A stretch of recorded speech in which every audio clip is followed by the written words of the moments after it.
अस्सलाम वालेकुम dear students, class 10th chapter number 14। आज का जो हमारा टॉपिक है वो है कम्बिनेशन ऑफ रजिस्टर।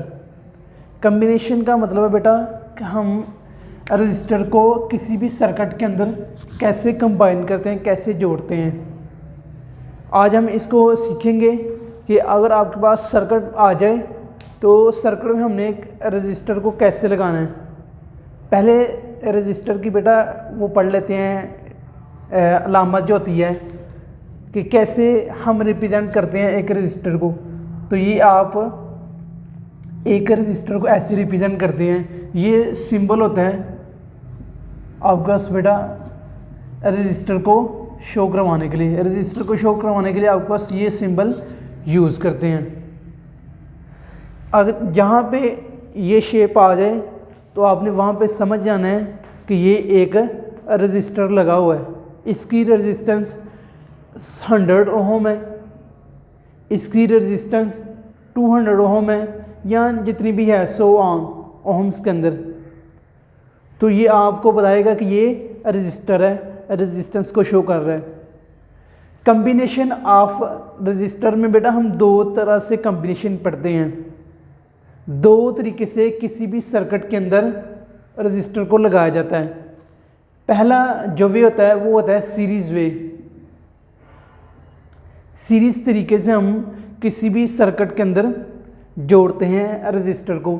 सीरीज़ का मतलब होता है एंड टू एंड, यानी सिरा बस सिरा किसी को जोड़ देना। फॉर एग्जांपल मेरे पास ये मार्कर है, अगर मैं दूसरी मार्कर लूँ इसका सिरे के साथ ऐसे जोड़ दूँ तो ये होता है सीरीज़ वे। इसी तरह मेरे पास अगर तीसरा मार्कर हो तो मैं इसको ऐसे कंबाइन कर दूं, ये तीसरा मार्कर। तो यही बेटा सीरीज़ वे होता है कि आपने क्या करना है, इस कम्बिनेशन को जो सिरा बसिरा एंड टू एंड जोड़ा हो इसको सीरीज़ कहते हैं।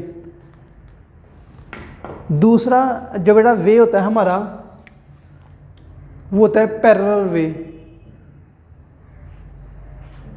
दो कॉम्बिनेशन है रजिस्टर को जोड़ने के, एक सीरीज़ वे है और एक पैरेलल वे है।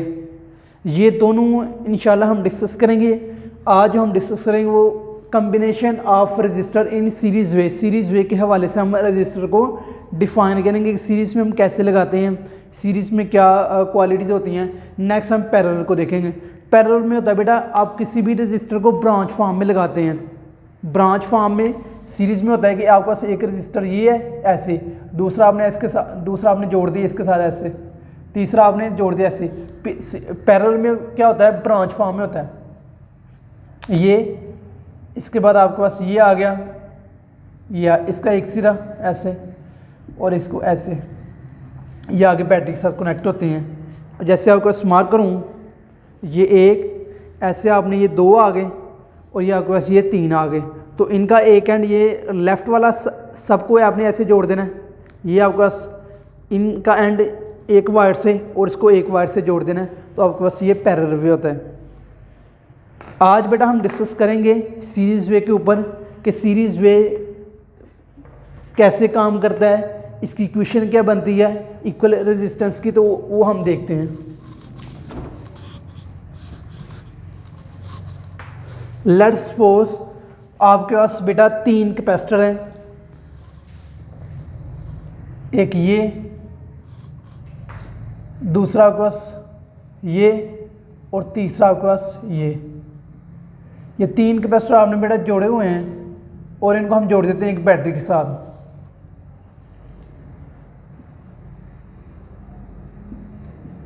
एक टर्मिनल आप पॉजिटिव बना लें, एक टर्मिनल आप नेगेटिव बना लें। ये रजिस्टर R1 है, ये R2 है और ये R3 है। ये बैटरी वोल्टेज दे रही है। इसका जो वोल्टेज है V1 है, इसका जो वोल्टेज V2 है, इसका जो वोल्टेज है वो V3 है। बेटा एक बहुत इंपॉर्टेंट बात मैं आपसे करने जा रहा हूँ, वो ये है कि जो सीरीज़ वे होता है, सीरीज़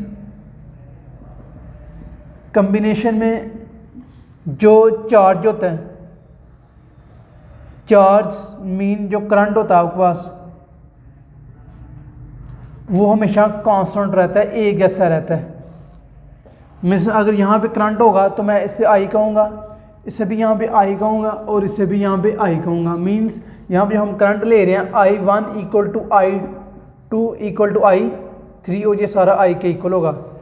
ये बेटा आपने याद रखनी है, सीरीज़ कम्बिनेशन में जो चार्ज या करंट होता है ये हमेशा कांस्टेंट होते हैं और जो वोल्टेज होते हैं आपके पास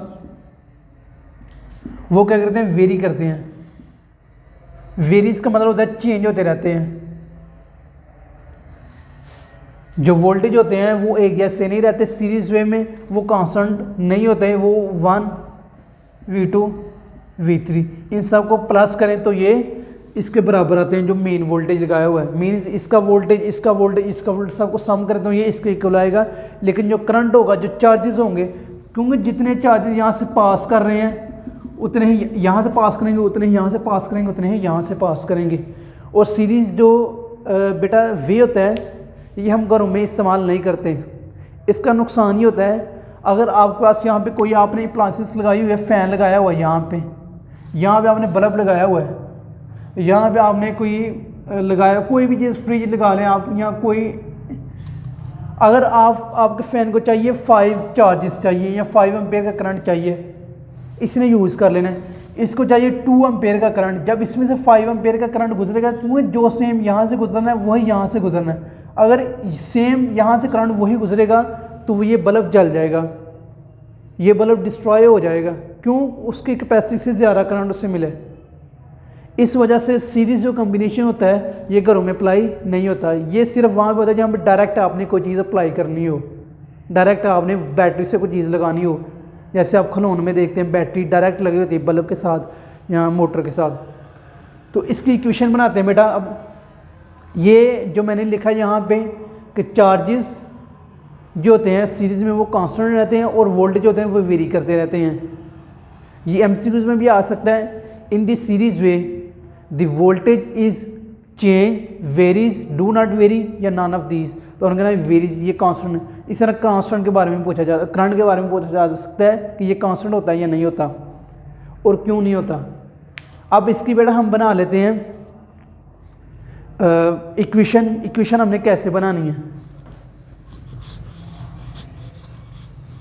इक्वेशन आपने बेटा कैसे बनानी है, आपके पास वोल्टेज क्या दिए हुए हैं, V1 plus V2 plus V3 is equal to V।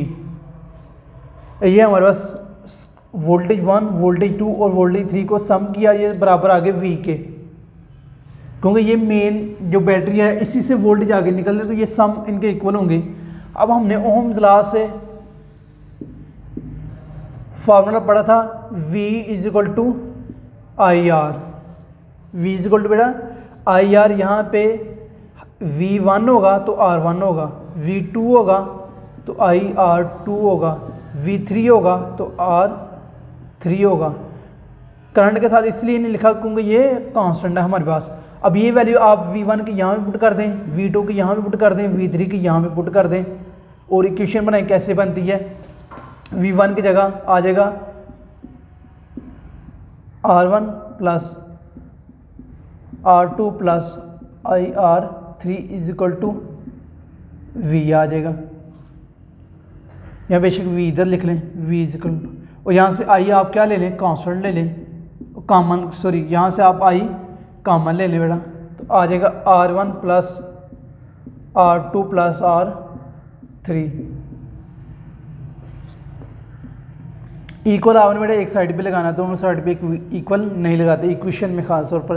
यहाँ से मैंने I यहाँ पे था, यहाँ पे तीनों में तो मैंने कॉमन ले लिया। अब ये देखो I यहाँ पे क्या हो रहा है, करंट मल्टीप्लाई हो रहा है इन सब के साथ, तो ये इधर आके क्या हो जाएगा, डिवाइड हो जाएगा। तो ये आ जाएगा R1 plus R2 plus R3 और V ओवर R किसके बराबर होता है, ओहम्स लॉ के अकॉर्डिंग अगर देखा जाए V is equal to IR। यहाँ से R की वैल्यू निकालनी हो तो ये यहाँ पे क्या हो रहा है, मल्टीप्लाई, इधर आके क्या हो जाएगा बेटा, डिवाइड हो जाएगा।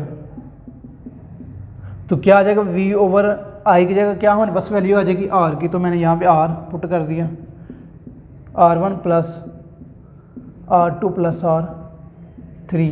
बेटा ये जो मेरे पास R आया है इसको इक्वल कैपेसिटेंस बोलते हैं, किसकी, सीरीज़ कम्बिनेशन की, सीरीज़ वे की, हम इसको इक्वल कैपेसिटेंस बोलते हैं। ये इक्वल कैपेसिटेंस आई है जब हमने 3 रजिस्टर लगाए हुए थे किसी भी सर्किट के अंदर। अगर मेरे पास नंबर ऑफ n रजिस्टर आ जाएं, मान के बहुत ज़्यादा, तो मैं क्या करूँगा, equal resistance R1 R2 plus R3 so on, पता नहीं कितने हैं Rn तक। ये होती हैं जब आपके पास मखसूस लिमिटेड रजिस्टर हो, आपको पता हो कि आपने कितने लगाए होंगे, 1 2 3 या 4 या 5, तो यहाँ पे R1 R2 R3 5 तक है। जब आपको अंदाज़ा ही ना हो, आपको इल्म ना हो कि कितने नंबर ऑफ रजिस्टर लगाए हुए हैं यहाँ पे, तो आप लिख दें R1 R2 R3, क्योंकि वहाँ से शुरू होना है ना, जिसने भी शुरू होना है तो वहाँ से लेकर नंबर ऑफ n तक जाएंगे वो। तो ये इक्वेशन आती है इक्वल रेजिस्टेंस की। तो ये नंबर ऑफ, ये limited number for resistance, limited number of R, तो ये होता है unlimited for number of n तक। तो बेटा ये आप था एक लॉन्ग क्वेश्चन है, ये पेपर में ये 5 नंबर का भी आता होता है। ये आपने पूरा आपने डिटेल के साथ डायग्राम बनानी है और ये आपने इक्वेशन लाजमी लिखनी है। जो मैंने बातें बताई हैं वो वहाँ पे बुक पे मेंशन है थ्योरी के फॉर्म में कि V equal to I R कैसे आता है ओम्स लॉ के।